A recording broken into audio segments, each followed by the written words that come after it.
All right, my brothers.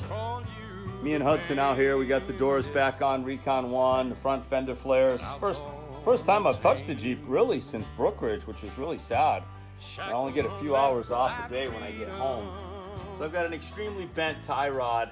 I'm going to remove this tie rod, bring it into work, disassemble it if I have to, and see if I can do anything. We got a 30-ton press, because basically that tie rod on the passenger side kept wearing, it was rubbing up against the steering stabilizer. It actually wore a hole through the metal cylinder that houses the fluid, and that thing is useless now, so I gotta buy a new steering stabilizer, but no sense in putting one on. You can see the bracket right there.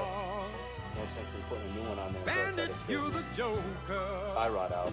He's bringing them into work tonight. So anyway, a little bit of work today, something positive. It finally stopped raining. I do need to leave for work in a couple hours, but I just thought I'd get a couple things done. All right, hope you boys are doing well. A hero to the child. All right, removing this tie rod. It's got a pretty serious bend on both the driver and the passenger side. So much so that the tie rod ended up grinding up against the steering stabilizer, and it basically wore a hole right through it, started leaking shock oil. So we're going to remove this tie rod, see if I can bring it into work, and maybe do some straightening, and then get some more use out of it.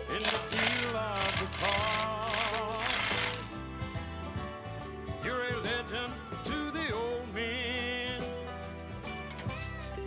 a hero to the child. Beautiful. Now you can hit the knuckle right here with a hammer, and it'll drop down. Every now and then you got to actually hit the top of it right here, but usually you can just hit the knuckle. It's tapered, so it got some grease there. It should just drop right out of that taper. Okay, ended up just tapping down with my 3-pound mallet. Dropped right out of that knuckle. You can see the gap right there. And we go over to the passenger side. You see the same thing. There's the gap. So we'll remove this big Steer Smarts tie rod and see just how bad it is. I'm going to take a measurement, but I'm going to be having some toe plates anyway. And with the toe plates, I can get it close and then adjust. After I straighten the tie rod out the best I can, I'll mount the toe plates right here, and I'll measure between the rear and back. And obviously for a JK, you want it pigeon-toed in about 1/16 of an inch to 1/8 of an inch of toe in. So that's what I'll be trying to achieve. But first I got to try to straighten out this tie rod. You can see there, it's got some strange bends to it. It's taken a beating, but I really want to get more out of it.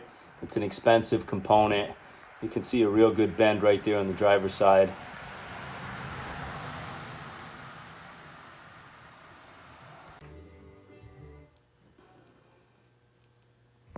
There's the sleeve. You can see quite a bend. It's like both ends, believe it or not, got bent, especially the driver's side. This is the driver's side right here. So I'm going to undo this adjustment sleeve and probably just take it apart and just see how bad it is and see if I can straighten it out on a press. I mean, ultimately, I'm going to be using Dan's toe plates, and I know the approximate dimension I have from the ball joint end right there, and on this side, that joint right there. I happen to be 58 7/8, and then I have toe plates, so ultimately I can adjust it.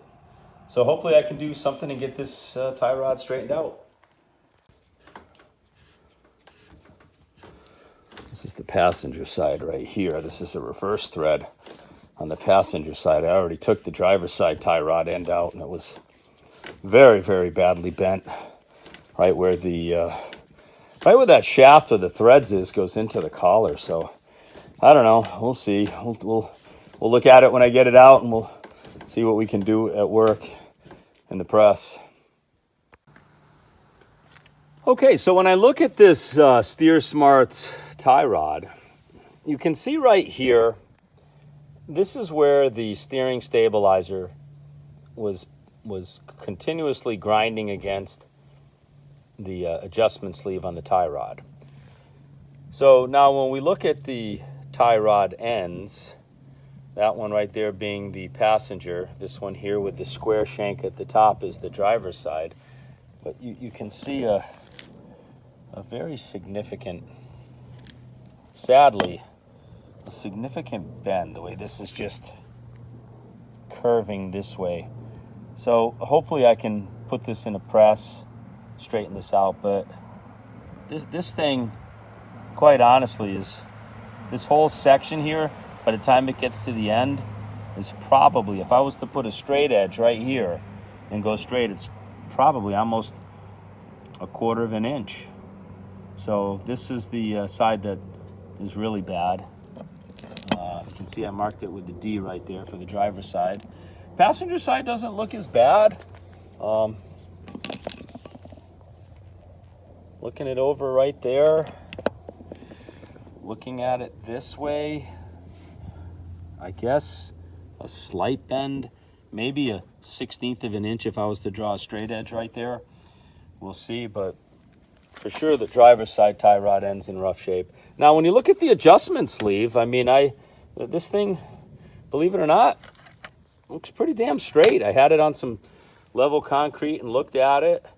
Obviously, the clips that tighten up the tie rod ends are loosey-goosey now, and you know that there's a reverse thread on one side, so you can adjust it in place and adjust your toe in. But I'm hoping that any bending that I can do here towards straightening it out, I'll put it back together. I'll use Dan's toe plates.